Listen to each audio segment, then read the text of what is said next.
좀 복습을 하겠습니다. 네, 복습. 네, 필요하잖아요, 우리의 삶에. 그죠? 대답 아무도 안 하시는데요. 어제 이제 우리가 예배에 대해서, 예배의 어떤 성경적인 의미에 대해서, 그리고 예배, 성경적인 예배의 특징에 대해서 좀 나눴는데, 기억나시죠? 네, 몇 개 안 되잖아요. 그쵸? 자, 첫 번째로 성경 속에 예배로 표현된 구약에 두 가지 단어가 있다고 말씀드렸습니다. 처음에 한 가지가 뭐였죠? 네, 아바드. 네, 또 아바드, 아보다라고도 이야기하는 그 단어. 자, 그 뜻이 뭐라고 말씀드렸습니까? 네, 봉사, 섬김. 네, 정확하십니다. 그거랑 그 아바드와 어원을 같이 하는 게 하나 또 있다고 그랬어요. 에베드. 네, 그 뜻은 종노예. 네, 그 이야기를 나누면서 예배는 봉사이고 섬김이다. 그런데 어떤 관계 속에서 하나님이 우리의 주인이 되시고 우리가 하나님의 종된 관계 안에서. 그런데 억지로 마지못해서 어떤 강압적인 힘에 의해서 하는 것이 아니라 이것이 나에게 참 기쁜 일이고 참 감사한 일이고 나에게 주어진 특권이고 영광스러운 일이다 라고 이야기를 나눴습니다. 기억나시죠? 또 한 가지 단어를 제가 구약의 단어를 통해서 나눴습니다. 뭐죠? 그거는 신약입니다. 또 다른 한 가지. 샤하. 네, 샤하라는 단어. 자, 이 단어의 뜻이 뭐라고 했습니까? 엎드려 부복하다. 또 한 가지는 존경과 함께 엎드리다. 그래서 부복하다 혹시 집에 가서 해보신 분 계십니까? 안 계십니까?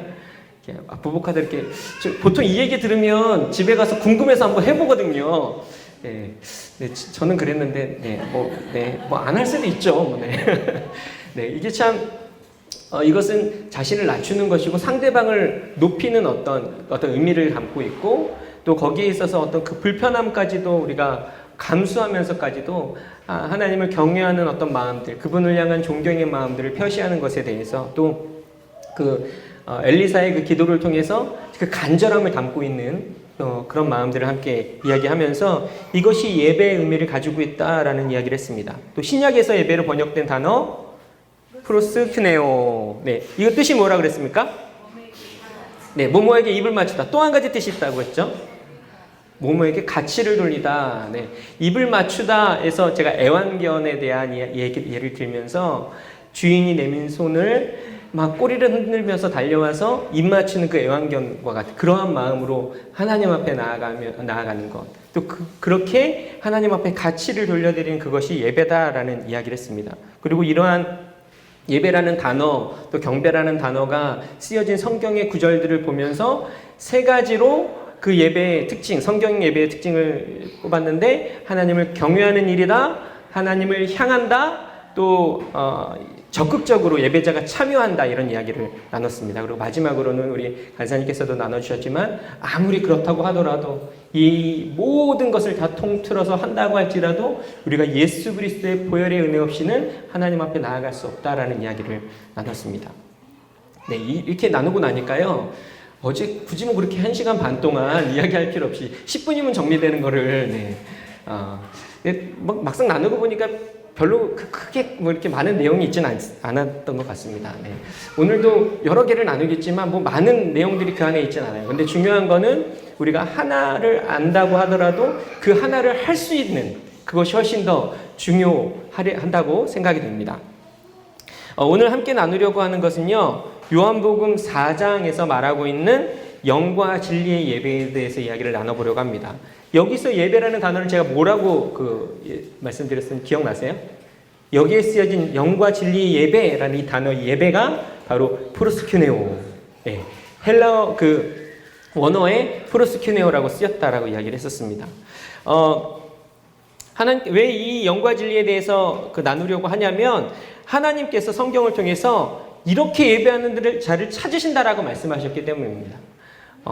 하나님은 영이시니 예배하는 자가 영과 진리로 예배할지니라 라고 말씀하시면서 하나님이 자기에게 이렇게 예배하는 자들을 찾으신다 라고 말씀하셨기 때문에 우리가 그 영과 진리의 예배가 무엇이고 어떻게 드리는 것인지에 대해서 좀 함께 살펴보는 시간들을 갖도록 하겠습니다. 먼저 이 시간 우리 요한복음 4장 19절에서 24절까지의 말씀을 좀 함께 찾아보면 좋겠는데요. 요한복음 4장 19절에서 24절까지 말씀 그 말씀을 함께 한번 읽어보면 좋겠습니다. 다 찾으신 줄 알고 함께 읽겠습니다. 시작. 여자가 이르되 주여 내가 보니 선지자로소이다.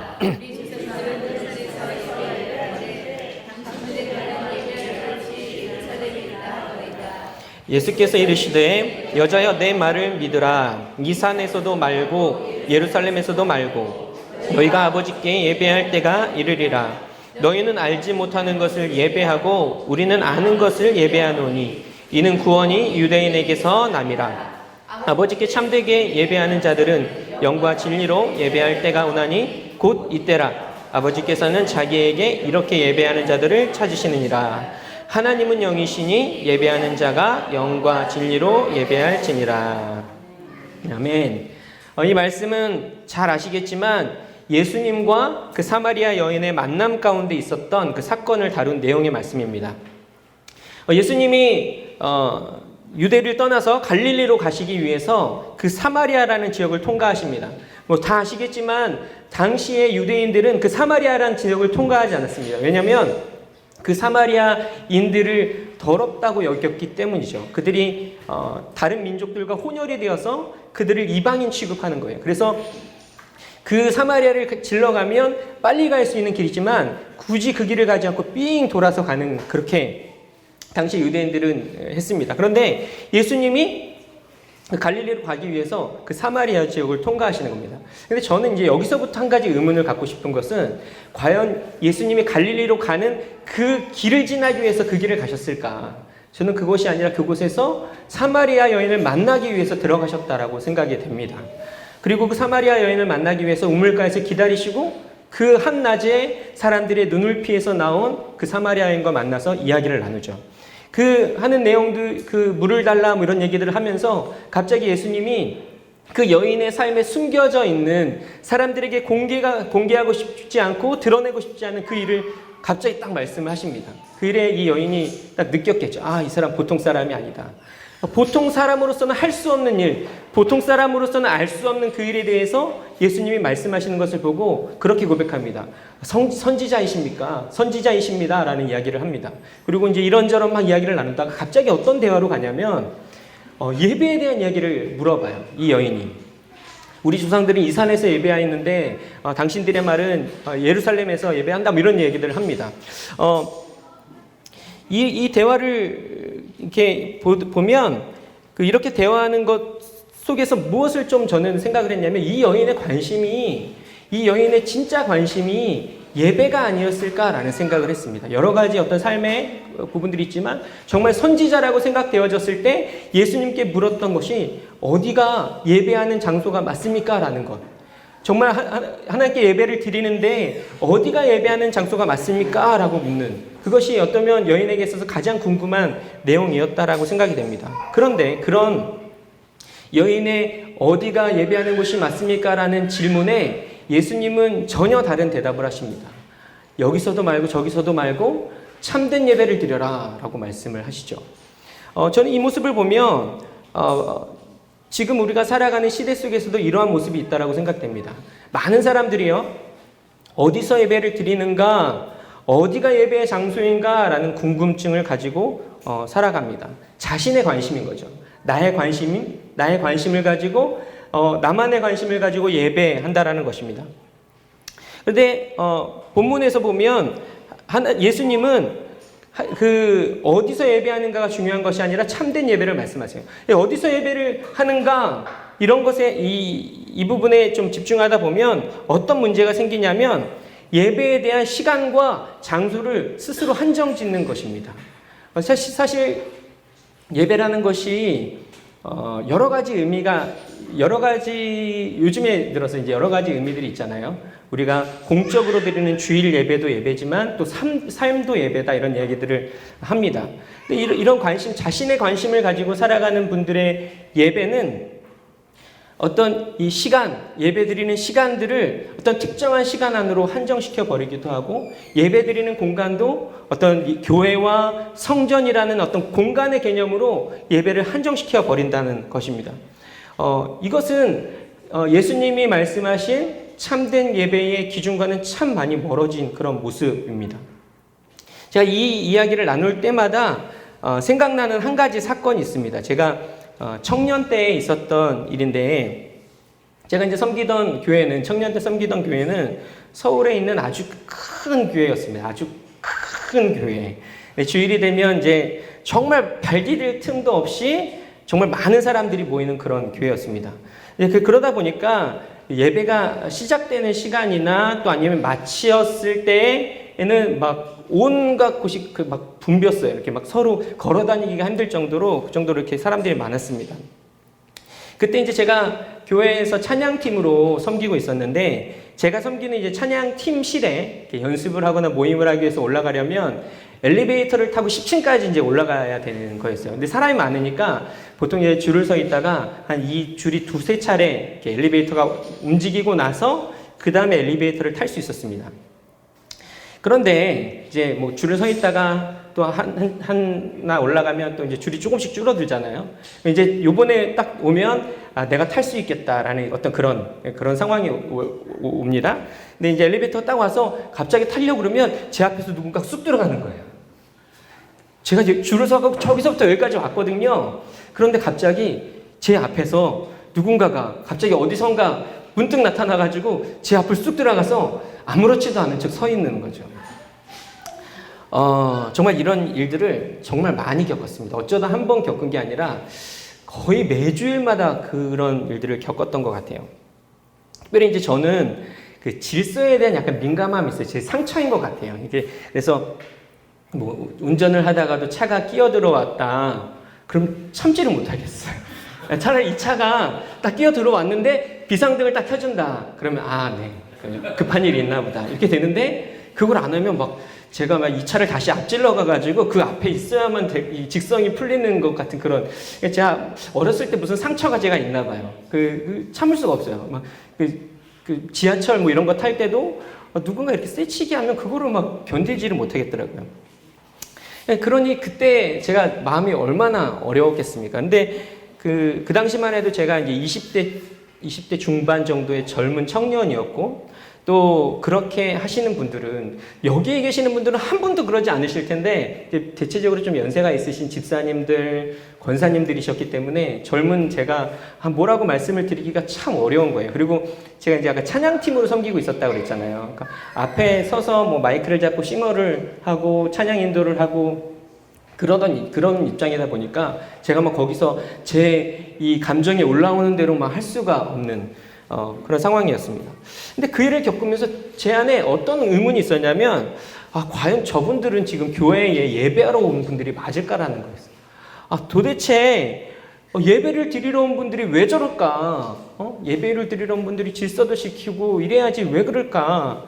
또 예배를 끝나고 오신 분들, 막 한참 뭐 말씀을 통해서 찬양을 하면서 또 기도하면서 은혜를 받고 온 분들이 왜 저럴까? 이런 생각들이 있었던 거예요. 근데 그 생각들을 하면서 제 나름의 결론을 지은 거예요. 이거는 제 나름의 결론입니다. 제가 그분들 속에 들어가서 이 이야기를 나눠본 것이 아니기 때문에 뭐 정확한 판단을 내릴 수 없지만, 제 나름의 결론이 뭐였냐면, 그분들에게는 이 예배라는 것이 그 시간만 예배였구나. 그 성전에 앉아서 찬양을 부르고 말씀을 듣고 기도하고 온 순간, 그리고 축도가 딱 끝나는 순간, 성전을 나오는 순간 그들의 예배는 끝났구나라는 생각들을 했어요. 장소도 그 성전에 앉아있는 그 순간만 예배였고 밖으로 나오면 그냥 일상생활이 되었던 건 아닌가. 제 나름의 결론은 그러했습니다. 오늘날 우리가 살아갈 때 예배를 한다고 하면서, 예배에 대한 관심을 갖는다고 하면서 때로는 이런 모습으로 관심을 갖기도 합니다. 어떤 내가 생각하는 예배의 어떤 기준과 그 틀 안에서 그 관심으로만 하나님 앞에 나아가는 거죠. 그리고 그 외에 다른 어떠한 것은 하나님의 관심과는 전혀 상관없이 나의 뜻대로 행하는 그 일들을 보게 된다는 것입니다. 그런데 오늘 하나님이 뭐라고 말씀하시냐면, 어디서 예배하는가에 대한 그 질문에 대한 답이 없이 이 산에서도 말고 저 산에서도 말고 아버지께 예배할 때가 오나니 그때 곧 이때라 아버지께 참된 예배를 드리는 것에 대해서 말씀하시면서 그 예배는 영과 진리의 예배다라고 말씀하고 계십니다. 예수님께서 참된 예배, 하나님께서 찾으시는 예배를 말씀하시면서 먼저 말씀하셨던 것은 영의 예배를 말씀하셨습니다. 왜 이 말씀을 하셨을까?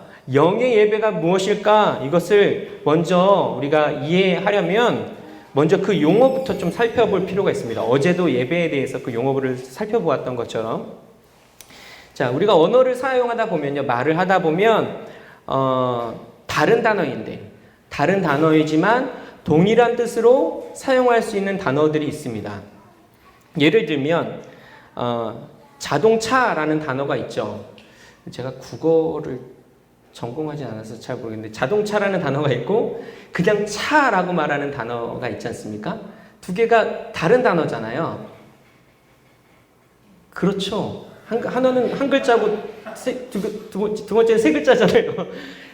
그렇지만 이 단어가 동일한 뜻을 가지고 있습니다. 다른 단어지만 동일한 의미로 사용할 수 있는 단어. 뭐 조금 틀릴 수 있지만 그릇이라는 단어, 또 용기 이런 단어들. 뭐 더 포괄적인 의미가 있긴 하지만 이 두 가지를 혼용해서 사용해도 큰 문제가 없을 정도의 그런 단어가 있습니다. 그런데 이 성경에 보면 지금 우리가 나눈 이 영이란 단어와 함께 쓸 수 있는 단어가 있다라고 이야기하는 거죠.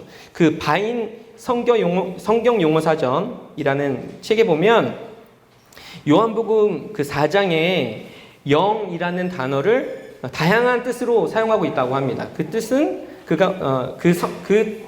영이란 단어를 성경적으로 가장 적합하게 쓰는 뜻은 무엇이냐면 인간의 지각, 인간의 인식, 느낌, 열망과 같은 감각. 한 번만 더 말씀드릴게요. 인간의 지각, 또 인식, 느낌, 열망과 같은 감각이라고.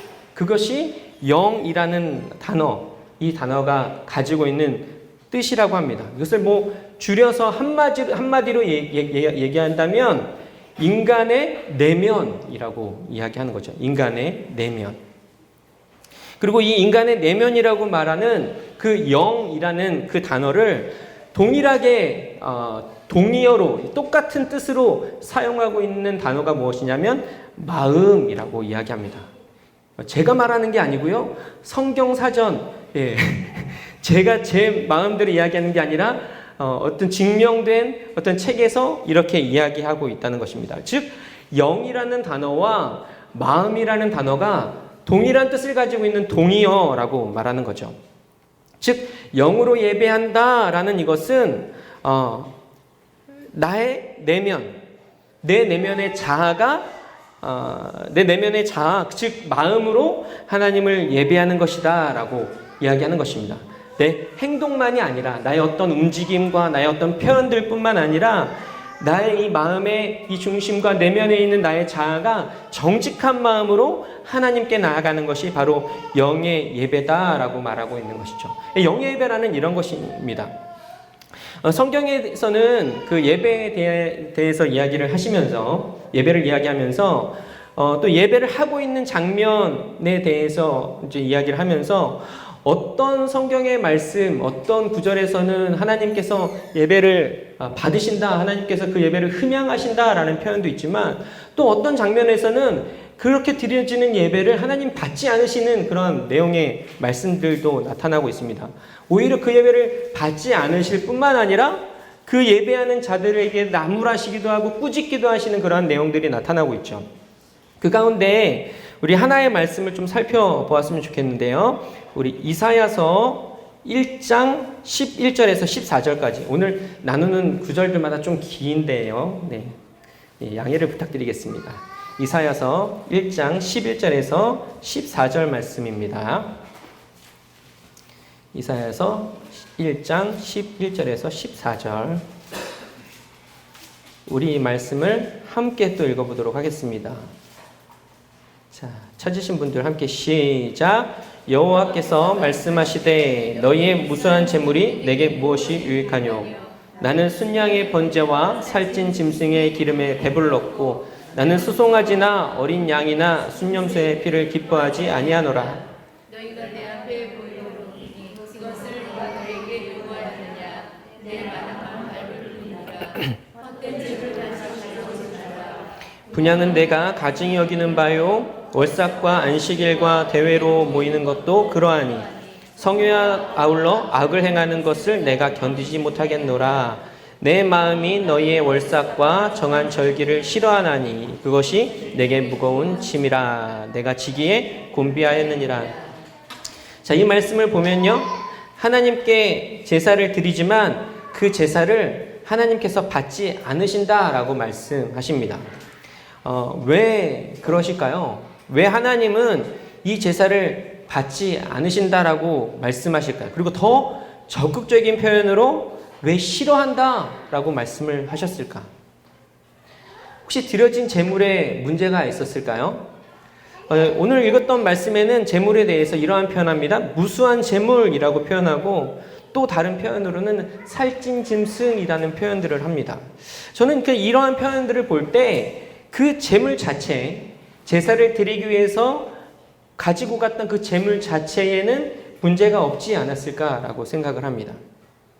또 이들이 성회로 나아갔고 월삭과 안식일을 지키며 나아가는 이것은 자기 자신들이 원해서 한 것이 아닙니다. 자기 자신들이 내가 그냥 하고 싶다 해서 한 것이 아니라 하나님께서 말씀하셨고 하나님께서 명하신 일이었습니다. 그 하나님께서 명령하신 것을 지키기 위해서 이들이 지금 나아가고 있는 거죠. 그런데 그렇게 제사를 드리며 나아가는 그것, 제물과 그들이 예배하며 나아가는 그것 자체는 아무런 문제가 없어 보입니다. 그런데 왜 하나님은 그런 제사와 그런 제물을 받지 않으시겠다, 또 받기가 싫다라고 말씀하시는 걸까? 그 이유는 그들이 제사를 드리지만 또 제물을 준비했지만 그 제사를 위한 행동만 있고 그 안에 그들의 어떤 마음이 담겨 있지 않았기 때문입니다. 이스라엘 백성들에게는 그 제사를 드리는 것이 그리 어려운 일이 아니었을 것입니다. 오랫동안 지속하면서 해왔던 일입니다. 이런 표현이 어떨지 모르겠지만 좀 과장해서 표현하면 눈 감고도 할 수 있는 일이 아니었을까? 오랜 시간 태어나면서부터 어려서부터 그렇게 부모를 통해서 보고 배우면서 해왔던 일들이기 때문에 너무나 익숙하게 할 수 있는 일이었다라는 거죠. 그런데 그렇게 능숙하게 드리는 제사, 또 겉으로 보기에는 아무런 그런 문제가 없는 그 제사 안에 진짜 있어야 할 것, 그들의 영, 그들의 내면, 그들의 자아, 그들의 마음이 담겨 있지 않았던 것입니다. 오늘날 우리도 비슷한 죄를 짓습니다. 신앙생활을 하고요, 처음에는 너무나 감격스러운 마음으로 예배를 드립니다. 죽을 수밖에 없는 죄인인 나를 구원해 주시고 하나님의 그 구원의 은혜에 진정한 마음으로 감사하고 찬양하며 예배를 드리죠. 그런데 시간이 지나고 그러한 구원의 감격도 조금씩 수그러들고, 그 감격의 그 수그러듦과 함께 예배는 점점 익숙해져 갑니다. 그리고 습관이 되어지죠. 그러다 보면 예배라는 것은 기다려지는 시간이 아니라 기다려지고 사모되어지는 그러한 시간이 아니라 어떤 우리에게 지켜야만 하는 의무처럼 되어지게 됩니다. 그렇게 드리는 예배에, 의무처럼 습관처럼 드리는 예배에 몸은 우리가 그 자리에 있지만 우리의 생각과 마음은 다른 곳에 가 있는 경우들을 보는 거죠.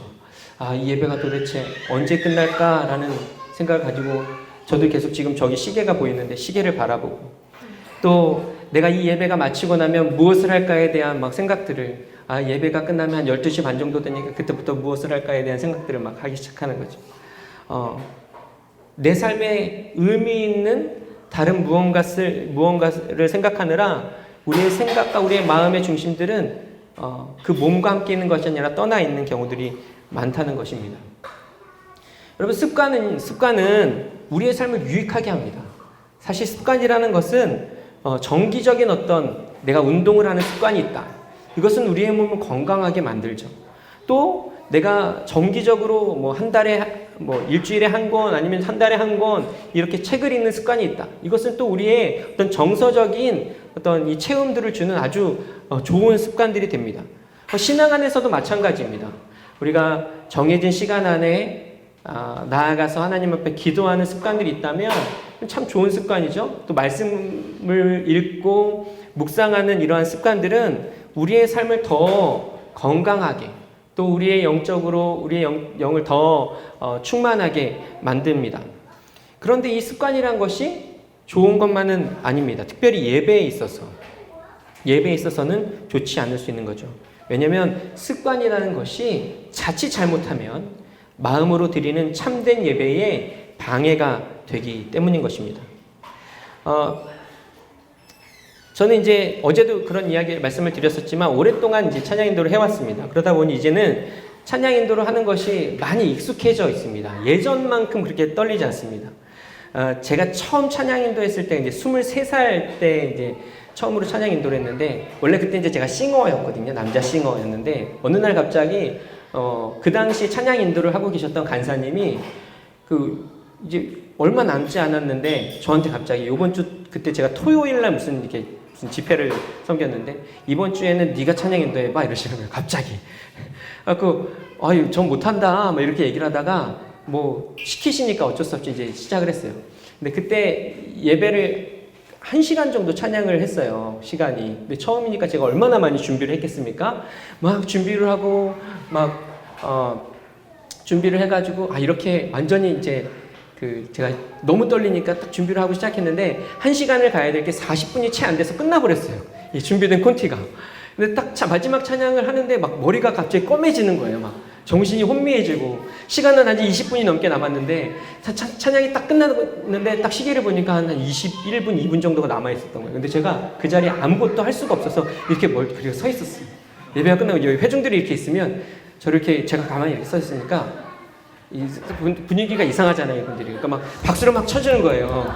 막 박수를 쳐주고 그럼에도 불구하고 저 계속 이렇게 서 있고 결국 그러다가 이제 원래 찬양인도 하셨던 분이 이제 거기가 성전이 이렇게 좀 경사진 데 오셨는데 맨 꼭대기에서 예배드리시다가 결국 내려와서 정리를 하셨어요. 그만큼 좀 어설프기도 했고 또 이렇게 되게 긴장을 많이 하는 타입의 사람이었기 때문에 그런 막 실수들을 했습니다. 그래서 처음에 찬양인도 막 본격적으로 할 때는 그 한 번의 예배 때문에요. 일주일 동안 정말 많이 준비를 했던 것 같아요. 뭐 준비된 콘티를 가지고 매일 기타를 치면서 그 예배를 혼자만의 예배를 드리기도 하고 또 그것만으로도 부족하다고 생각돼서 정해진 시간들을 딱 정해서 매일마다 그 시간에는 예배만을 놓고 기도하는 거죠. 하나님 예배 가운데 은혜를 주십시오. 제가 잘 감당할 수 있게 해주십시오. 또 그것만으로 부족해서 일주일에 하루를 금식을 하면서 뭔가 잘 섬기고 싶은 마음에 그렇게 준비했던 기억이 있습니다. 그런데 그렇게 이제 시간이 지났습니다. 지금은 그때만큼 긴장을 하진 않습니다. 아마 동일한 상황이 제게 온다고 할지라도 지금은 여러 가지 그 경험들을 통해서 제가 그 순간들을 이게 틀렸다 아니면 무언가 크게 잘못됐다라고 표시 안 날 만큼 제가 이렇게 할 수 있을 것 같습니다. 그런데 문제는 뭐냐면 그렇게 능숙해지고 정말 익숙해졌지만 한 가지는 뭐냐면 그때만큼의 어떤 제가 그 예배를 향한 어떤 마음들 그것이 담겨있지 않은 경우들이 있습니다.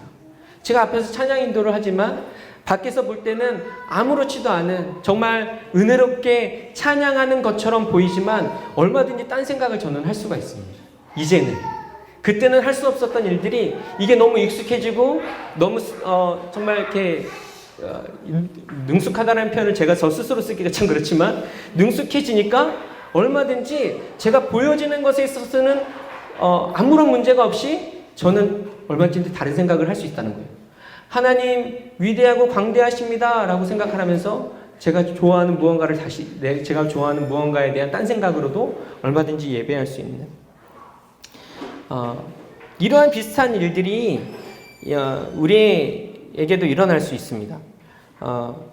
우리 매주 모여서 예배를 드리죠. 찬양을 부르고 말씀을 듣고 또 형제자매들과 교제를 하면서 예배를 합니다. 그런데 그러한 예배 속에 어쩌면 이것이 습관이 되어져서 어떤 행동도 있고 그 안에 어떤 우리의 모습들이 담겨 있지만 그 안에 우리의 마음은 빠져 있는, 그 예배에 있어야 되는 그 하나님의 그 말씀의 어떤 깊이와 또 우리의 마음들은 빠져 있는 채 행동만 남아 있을 수 있다라는 것입니다. 마음이 없는 예배는 연극이나 연기에 불과할 수 있습니다. 예배가 완벽하게 준비가 되지 않고 또 완벽하지 않더라도 우리는 하나님을 예배한다고 할 수 있습니다. 그러나 그 안에 우리의 마음이 빠져 있고 또 진지함이 빠져 있다면 아무리 그것이 겉보기에 화려하고 완벽하다고 하더라도 그것을 예배한다라고 말할 수가 없으실 것입니다. 여러분 영으로 예배하고 싶으시죠? 그러시죠? 그렇다면 우리는 예배를 위해 먼저 준비되어야 됩니다. 왜냐하면 예배라는 것은 정해진 시간과 장소에 한정되지 않기 때문입니다. 예배의 장소가 교회와 성전이라는 공간으로 한정되지 않기 때문에 우리의 삶을 통해서 준비해야 한다는 것입니다. 실제적인 준비로 그냥 내가 준비하겠습니다라는 어떤 마음가짐이 아니라 내가 그 하나님께 더 집중하고 그 진지함을 가질 수 있는 구체적인 어떤 방법들을 세워야 한다는 것입니다. 실제적인 준비로 어떤 예배를 드리는 그 날이나 그런 시간 가운데 먼저 나아가서 기도함으로 준비한다거나 이런 일들이 우리 가운데 필요하다라는 거죠. 그러한 준비는 하나님께 우리로 하여금 더 집중하게 할 것이고 또 다른 어떤 것, 우리가 생각하는 그 다른 것에 우리의 마음을 빼앗기지 않도록 하는 그러한 은혜가 있을 줄 믿습니다. 그리고 예배할 때마다 우리 스스로 질문해 보는 거죠. 나는 지금 내가 고백하고 있는 이 찬양의 가사를 진심으로 고백하며 찬양하고 있는가? 아까 우리가 막 여러 가지 찬양했습니다. 마지막에 당신을 순결하고 아름다운 분이십니다. 우리 예수님에 대해서 우리가 고백했습니다. 나는 이 고백을 정말 마음을 다해서 하고 있는가라는 그러한 질문들을 우리 스스로에게 던지면서 나아갈 때 우리는 영의 예배를 온전히 드리게 되어질 줄 믿습니다. 지금 8시 22분인데요. 잠시 쉬었다가 두 번째 그 진리에 대한 이야기들을 잠깐 나누도록 하겠습니다.